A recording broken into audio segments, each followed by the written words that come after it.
HUGE.com podcasts. Good afternoon and welcome to another InvestorIdeas.com podcast looking at cannabis news, stocks to watch, as well as insights from thought leaders and experts. Today we're looking at announcements from FSD Pharma Incorporated trading on the CSE as HUGE and the OTCQB as FSDDF. Planet 13 Holdings Incorporated trading on the CSE as PLTH and the OTCQB as PLNHF. Village Farms International Incorporated trading on the TSX and NASDAQ as VFF. National Access Cannabis Corporation trading on the TSX Venture as META. And Crop Infrastructure Corporation trading on the CSE as CROP and the OTC as CRXPF. First, looking at FSD Pharma Incorporated and Prismic Pharmaceuticals Incorporated, a U.S.-based specialty R&D pharmaceutical company, who announced today that they had entered into a securities exchange agreement dated April 22nd, pursuant to which FSD Pharma has agreed to acquire all of the outstanding securities of Prismic. Prismic is developing novel, non-addictive prescription drugs with unique safety profiles with the goal of addressing the opioid crisis based on formulations utilizing micropolyethylenamides, or PEA, entourage effect on certain drugs impacting the endocannabinoid system. Pursuant to the terms of the agreement, FSD Pharma will acquire all of the outstanding common and preferred shares of Prismic for an aggregate purchase price of $17.5 million US or 23.4 million Canadian. To be satisfied by the issuance of an aggregate of 102.7 million Class B subordinate voting shares in the capital of FSD Pharma at a deemed price of 22 cents. In addition, FSD has agreed to assume up to 4 million of outstanding Prismic liabilities in terms to be mutually agreed by the two companies, some of which may potentially be settled in the issuance of additional FSD shares. And additionally, all of the outstanding Prismic stock options and warrants will become exercisable into FSD shares, with the number and exercise price of such securities to be adjusted in accordance with the transaction's exchange ratio. Next, looking at Planet 13 Holdings Incorporated, a leading vertically integrated Nevada cannabis company, who announced today that April 20th, or 4/20, was the single biggest shopping day since the company's cannabis entertainment complex opened in November 1st of 2018. The store received over 6,000 visitors to the superstore, with almost 3,500 as paying customers and an average ticket of $91 US. The unparalleled shopping and entertainment experience offered by the Superstore has made it a draw for both cannabis connoisseurs from across the U.S. and internationally, as well as many casual cannabis users that come to Las Vegas every week for world-class entertainment, said Larry Scheffer, co-CEO of Planet 13.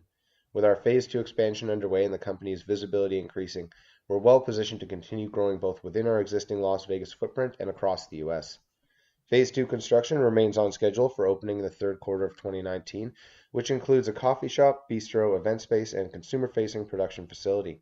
It is expected to drive additional awareness, traffic, and spend, cementing the Planet 13 Superstore as the must-see destination for anyone from the cannabis curious to the cannabis connoisseur visiting Las Vegas.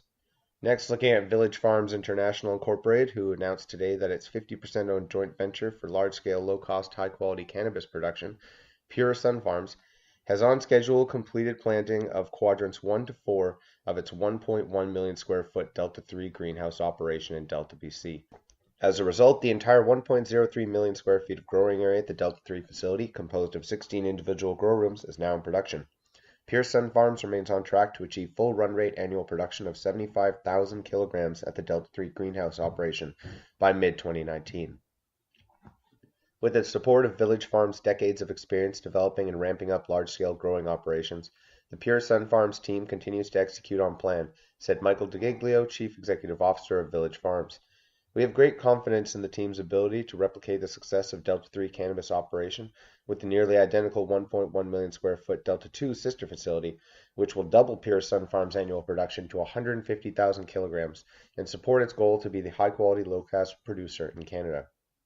As previously announced, Pure Sunfarms is targeting to complete its first harvest at the Delta 2 facility by mid-2020 and achieve full run rate production at the Delta 2 facility in the fourth quarter of 2020. Village Farms also announced today that it will host a conference call to discuss its first quarter 2019 financial results on Friday, May 10th, 2019 at 11 a.m. Eastern Time. Next, looking at National Access Cannabis Corporation, Canada's largest private cannabis retailer, who today announced that it's received approval from the Alberta Gaming, Liquor and Cannabis Commission, or the HUGE.C, to open a new store at 130-503 Crowchild Trail, New West, Calgary, Alberta. The Crowchild Trail store marks the 25th store in our portfolio, said Mike Gallagher, CEO of NAC. We're encouraged by increases in available inventory in Alberta, where we have an additional 18 licenses submitted and are awaiting approval. We have the largest footprint of retail cannabis stores in the province of Alberta and Canada as a whole, and we expect to maintain this position by continuing to aggressively pursue expansion opportunities in the early stage and extremely high-growth cannabis industry. NAC is the national leader in retail cannabis, currently operating in 3 provinces. NAC plans to open stores in BC within 2019 and in Ontario within 2020. The National Access Cannabis' experienced team of retail industry professionals is focusing on achieving its business plan of having 40 operating stores by the end of the calendar 2019 and 110 operating stores by the end of calendar 2020. Lastly, looking at Crop Infrastructure Corporation, who announced today it's completed the construction of its 57,600 square foot nursery in Nye County, Nevada. It's been equipped with trays and LED lighting specially designed to enhance the growth of plant starts from the 2019 CBD farms licensed on the company's various properties in the state. This was a key project in order to maximize yield, reduce farming risk, and cost of 2019 planting season. Crop continues to gauge interest and review potential offtake relationships for the 2019 season for its CBD products. Crop CEO Michael York stated that the Crop family of companies and subsidiaries continues to build strategic infrastructure in key states where we are present. There are one-time builds that are on streamlined harvests, reduce risks and costs, as well as maximize yields for many years to come. That's all for today's podcast. Podcast is now a certified word trademark on the blockchain through Cognate Incorporated CM certification. InvestorIdeas.com podcasts are also available on iTunes, Spotify, Google Play Music, Stitcher, iHeartRadio, Spreaker, and TuneIn. If you'd like to be a guest or sponsor of this podcast, please contact InvestorIdeas.com. Investor Ideas reminds all listeners to read our disclaimers and disclosures on the InvestorIdeas.com website, and this podcast is not an endorsement to buy products or services or securities. Investors are reminded that all investments involve risk and possible loss of investment. Investor Ideas does not condone the use of cannabis except where permissible by law. Our site does not possess, distribute, or sell cannabis products.